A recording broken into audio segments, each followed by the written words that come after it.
You want to start investing, but you have no idea how to read financial reports, how to analyze a business. Maybe you don't have the time to do so, or you just don't like to deal with numbers. But this doesn't have to keep you from investing. Maybe you're also a person who is actually interested in learning how to do this, but you might find yourself in a dilemma because you hear a lot of people tell you that by investing today, you are buying a day without working in the future, or that the earlier you start investing, the better. And while it might be true, especially the second one, you also have to know what you're doing. You don't want to gamble with your money. And to know what you're doing and gain experience, you need time to read a lot and educate yourself financially.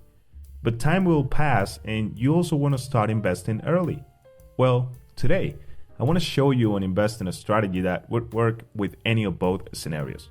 If you want to put your money to work for you without dealing with all those complicated numbers and statements, or if you want to start investing early with very low risk while you gain experience and learn how the markets work so you can feel more comfortable taking higher risks in the future once you know at least the basics. This strategy is called dollar cost averaging, and there are different ways you can apply it, which we'll go over.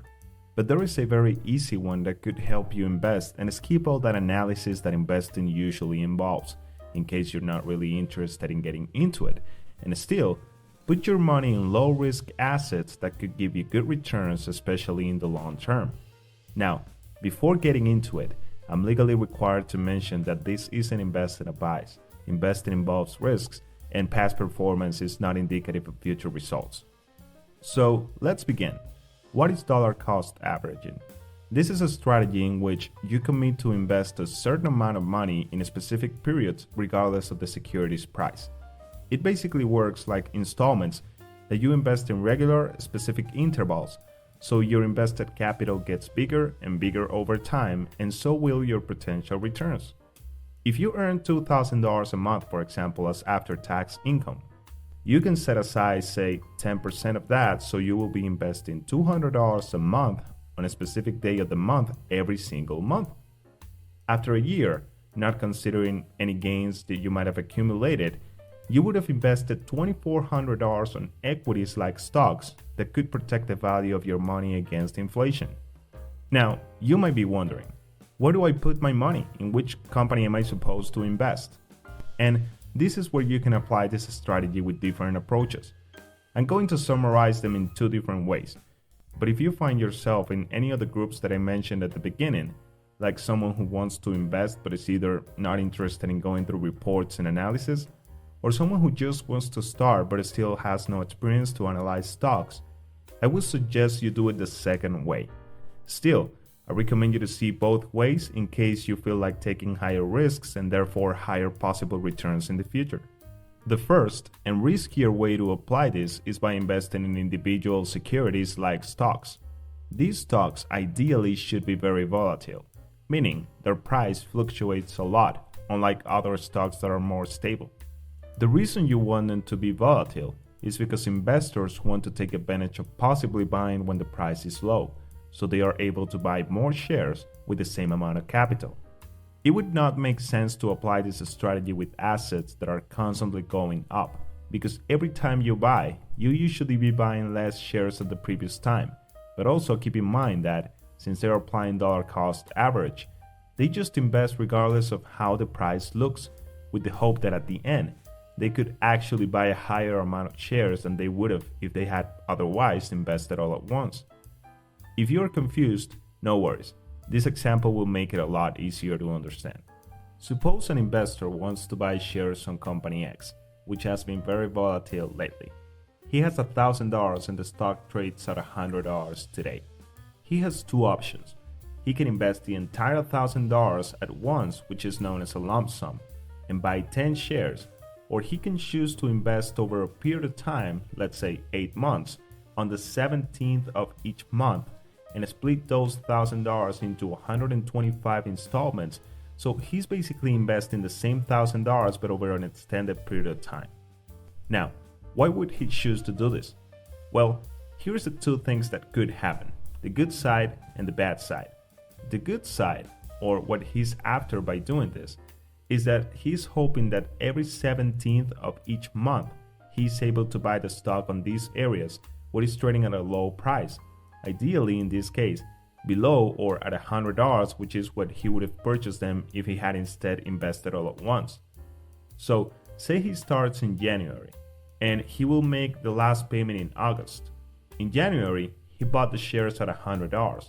So with those $125, he was able to buy 1.25 shares. On February 17th, they were trading at 108.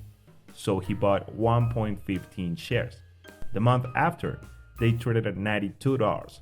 So he was able to buy 1.35 shares, and this is basically how they traded on all those months ahead until August. In some months, he bought them for a higher price than $100, but in some others, he did it for a cheaper price. At the end of the 8 months, he was able to buy 12 shares at an average price of $87, which is a lot better than having invested $1,000 at the very beginning, only getting him 10 shares at the price of $100 each. The bad side, as you can imagine, is that he ends up buying shares when they are up around these areas. I am modifying the price fluctuations for you to see it more clearly. If, on average, over those 8 months, he ends up buying them for over what he would have purchased them at the beginning, he will end up with less shares at a more expensive average price. So that is the first way you can apply it. The second and less risky way that you can use it if you're just starting is the following. Instead of investing in an individual stock, you can invest in multiple stocks at the same time. You can do this using an index fund or an ETF. These are basically like a basket of assets that allow you to invest in multiple companies at the same time. This way, you lower your risk considerably because you do not depend on the performance of a single business, but you have multiple. So if one of them performs badly, it will have a minimum impact in the entire fund as opposed to owning the stock for that business individually, where you will take the entire hit as a shareholder. This is called diversification and is the best part of owning ETFs and index funds, that you can invest in multiple businesses at a low cost. If you have no experience, the best thing to do is to choose an index fund or ETF that tracks the S&P 500. This is a basket, if you will, that contains the 500 biggest companies in the United States. So you will be invested in companies like Amazon, Apple, Tesla, Microsoft, and a lot others at the same time. This is usually a very safe place that constantly increases over time. So you can set aside a percentage of your after-tax income and apply dollar cost average strategy with these funds. To give you an example of an ETF, I personally use Vanguard's VOO, which tracks the S&P 500. You can see here some of the assets they own and the sectors where these companies operate. So if you set aside those $200 from your income, a little of that money will be invested on each one of these businesses that are part of the fund. Now, as I mentioned, this is an asset that usually tends to go up. Here you can see their chart, and even though they have had some low periods like recessions, overall, it's been increasing. So doesn't that contradict what I mentioned earlier about not applying this strategy with these type of assets? Well, it doesn't actually. Here's why. I want you to notice a major difference. In our first example, the investor had the chance to invest all the capital at once in the very beginning because he had it on hand. The reason he didn't do it was because the asset was volatile, and he could take advantage of that, so he decided to take the risk.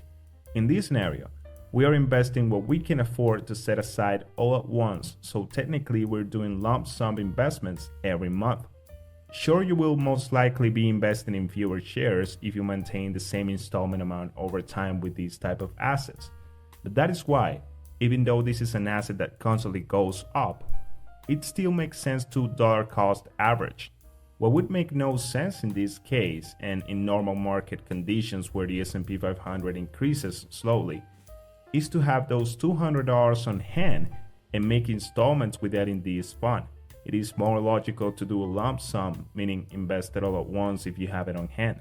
As you can see, dollar cost average is a very easy way to invest, not only for beginners, but sometimes experienced investors can also apply it with certain assets. This is not much different than investing in an IRA or 401k when it comes to the investing style. Keep in mind that if you actually do it using an S&P 500 index fund or ETF, this is a very safe place, and this can work to your advantage or not, depending on how you see it. When you invest, there is a rule of thumb. The investors that carry the higher risks will also have the possibility of higher rewards.